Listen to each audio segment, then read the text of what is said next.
नमामीशमीशाननिर्वाणरूपं विभुं व्यापकं ब्रह्मवेदस्वरूपम्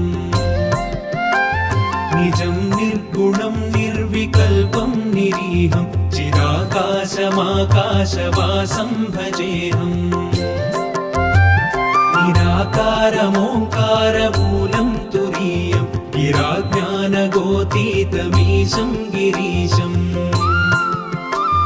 कराळं महाकालकालं कृपाणुं गुणागारसंसारसारं नतोऽहम्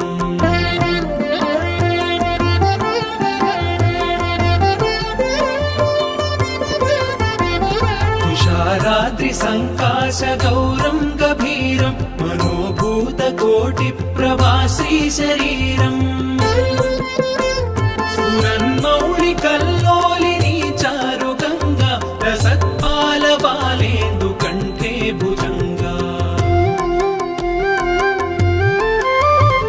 चलत्कुण्डलं भ्रूसुनेत्रं विशालं प्रसन्नाननं नीलकण्ठं दयाळुम्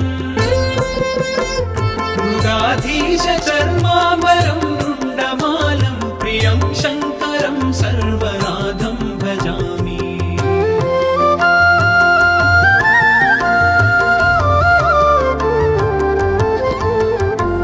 प्रचण्डं प्रकृष्टं प्रगल्भं परेशम् अखण्डं अजं भानुकोटिप्रकाशम्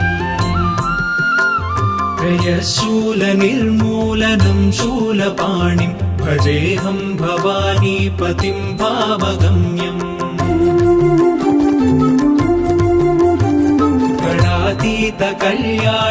गणातीतकल्याणकल्पान्तकारी सदा सज्जनानन्ददाता पुरारी चिदानन्दसन्दोहमोहापहारि प्रसीद प्रसीद प्रभो मन्मधारी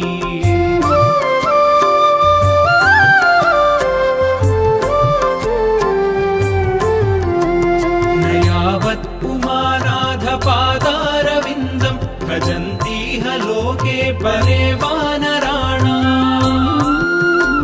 न तावत् सुखं शान्तिसन्तापनाशं प्रसीद प्रभो सर्वभूताधिवासम् न जानामि योगं जपं नैव पूजां नतोऽहं सदा सर्वदा शम्भुतुभ्यम् जराजन्म दुःखौघतातप्यमानं प्रभो पाहि आपन्नमामीश शम्भो रुद्राष्टकमिदं प्रोक्तं विप्रेण हरतोषये ये पठन्ति नरा भक्त्या तेषां शम्भुः प्रसीदति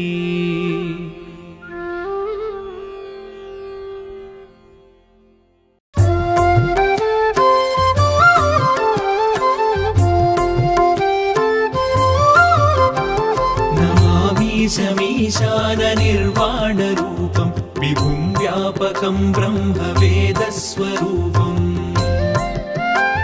निजं निर्गुणं निर्विकल्पं निरीहं चिदाकाशमाकाशवासं भजेऽहम् निराकारमोङ्कारमूलं तुरीयं गिराज्ञानगोतीतमीशं गिरीशम् कराळं महाकालकालं कृपाणुं गुणागारसंसारसारं नतोऽहम्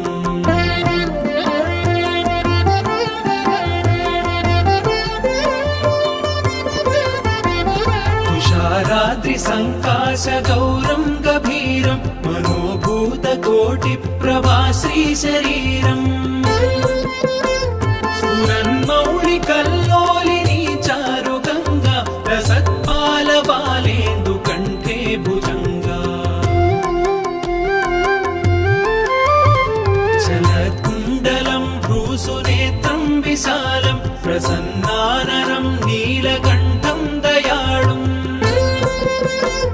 मृगाधीशचर्माम्बरं रुण्डमालं प्रियं शङ्करं सर्वनाथं भज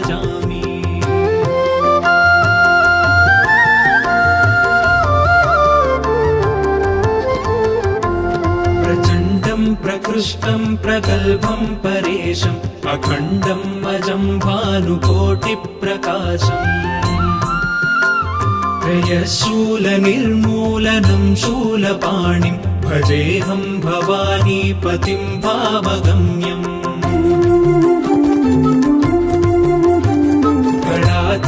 कल्याणकल्पान्तकारी सदा सज्जनानन्ददाता पुरारी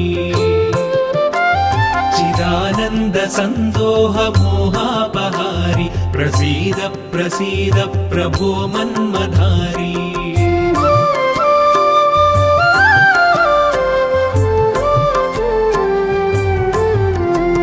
न यावत् पुमानाधपादारविन्दं भजन्तीह लोके परे वानराणाम्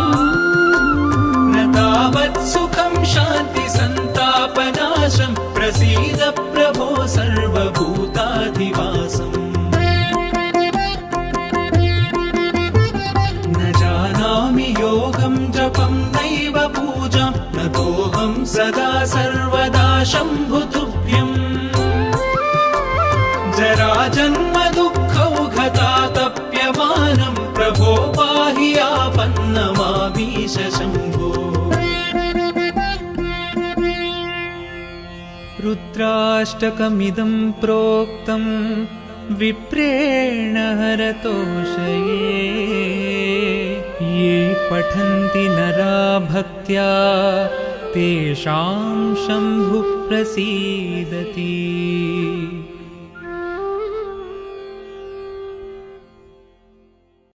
पतिं भावगम्यम्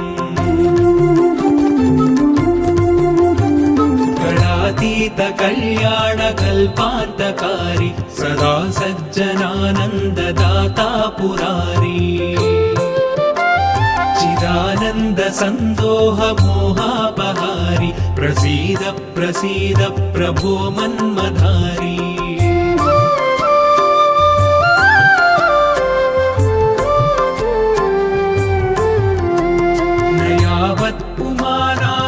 पुमानाधपादारविन्दं भजन्तीह लोके परे वानराणाम् न तावत् सुखं शान्ति सन्तापनाशं प्रसीद प्रभो सर्वभूताधिवासम् न जानामि योगं जपं नैव पूजां नतोऽहं सदा सर्वदा शम्भुतुभ्यम् जराजन्म दुःखौघतातप्यमानं प्रभो पाहि आपन्नमामीश शम्भो रुद्राष्टकमिदं प्रोक्तं विप्रेण हरतोषये ये पठन्ति नरा भक्त्या तेषां शम्भुः प्रसीदति